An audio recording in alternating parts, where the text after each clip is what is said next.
علامہ اقبال نے ایک بات لکھی ہے. اقبال کہتے ہیں جب میں لندن میں وکالت کرتا تھا تو ایک خاتون تھی, لیڈی بارنس اس کا نام تھا. چھوٹے موٹے مقدمات لے کے وہ میرے پاس آتی تھی. بی بی ایک ہوٹل چلایا کرتی تھی. اس کا خامند جو تھا وہ فوج میں ملازم تھا. اقبال نے خود لکھا ہے, اقبال فرماتے ہیں کہ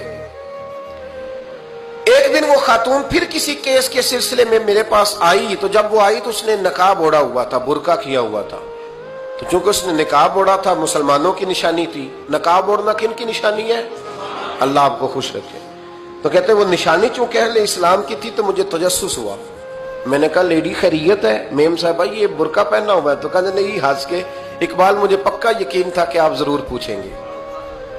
تو میں نے کہا اچھا تو یہ برقع؟ تو کہنے لگی الحمدللہ میں مسلمان ہو گئی. تو میں نے فوراً کہا کہ آپ کا شوہر تو فوج میں ملازم ہے, فوجی کے لیے بدلنا اور پھر ملکی قانون اور یہ چیزیں. تو کہنے لگی اس نے مجھے کیا کہنا تھا, وہ خود کلمہ پڑھ گیا.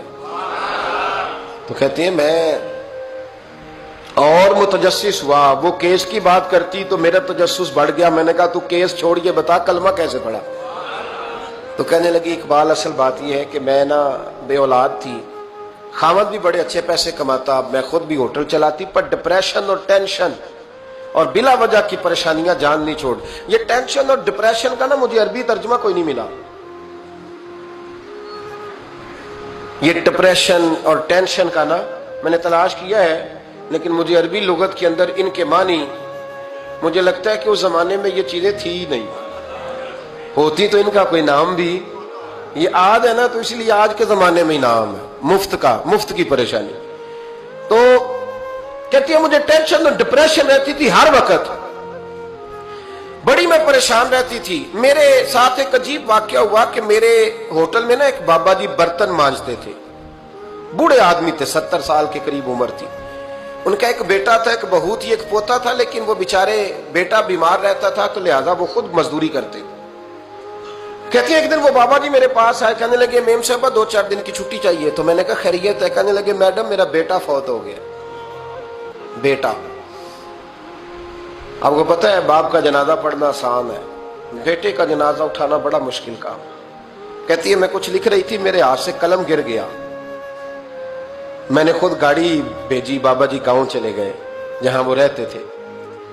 کہتی 2-3 دن کے بعد میں اور میرا شوہر گئے تو رستے میں ہم باتیں کر رہے تھے کہ کیا تعزیت کریں گے. ایک ہی بیٹا تھا, کوئی رشتہ دار بھی نہیں, تو اس کی تو کائنات اجڑ گئی, کن لفظوں سے اسے تعزیت کیا کہیں گے. کہتے جب ہم گئے تو وہ ٹوٹی ہوئی چٹائی پہ بیٹھا تھا, کچھ لوگ قریب تھے. ہم نے جا کے کہا بابا آپ مسلمان ہیں, ہم آپ کو کیا نصیحت کریں, ایک ہی بیٹا تھا, کہ کس طرح کر کے ہم آپ کو تسلی دیں. تو کہتے اس نے آنکھیں کھولی, بوڑھی آنکھوں میں ایمان کی روشنی. کہنے لگا بی بی کیا تعزیت کی بات کرتی ہو, میں نے کوئی پیسے جمع کرا کے بیٹا لیا تھا, خدا نے فضل سے دیا تھا, عدل سے لے گیا ہے. میں اپنے رب کے فیصلے میں بڑا راضی ہوں, اللہ بڑا کریم ہے, وہ لے گیا, اس کا مال تھا. آپ یقین کریں ہمارے دیہاتی لوگ یہ کہا کرتے تھے, میں نے کانوں سے سنا ہے.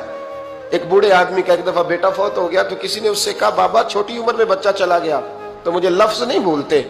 کہنے لگے پتر اللہ دی فصل ہے, کچی وڈے تاوی ہو دی ہے. سنے آپ نے بھی کبھی یہ فکرہ, کچی وڈے تے پکی لے گئے تے تاوی ہے جو ہو دی.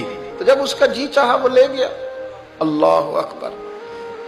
وہ خاتون کہتی ہے کہ وہ بابا جی سے میں نے کہا کہ چلو آپ 1 مہینے کی چھٹی کر لے. تو کہنے لگا نہیں میڈم میں مسلمان ہوں, مفت کی روٹی نہیں کھاتا, مزدوری کر کے کھاتا ہوں, میں انشاءاللہ 2-3 دن کے بعد کام پہ آ جاؤں گا. کہتے ہیں وہ چند دنوں کے بعد آ گیا. اللہ کی قدرت کے ابھی 2-3 ماہ گزرے تھے پھر آیا. میڈم چھٹی چاہیے کچھ دنوں کی. میں نے کہا خیریت ہے؟ کہنے لگے وہ میری بہو بھی ہارٹ اٹیک سے فوت ہو گئی. کہتے اب میں بھی تڑپ گئی اور عیسائی ہو کہ میری آنکھوں میں آنسو آ گئے. میں نے کہا گھر کا دروازہ بند ہو گیا, اب یہ بیچارہ کیا کرے گا.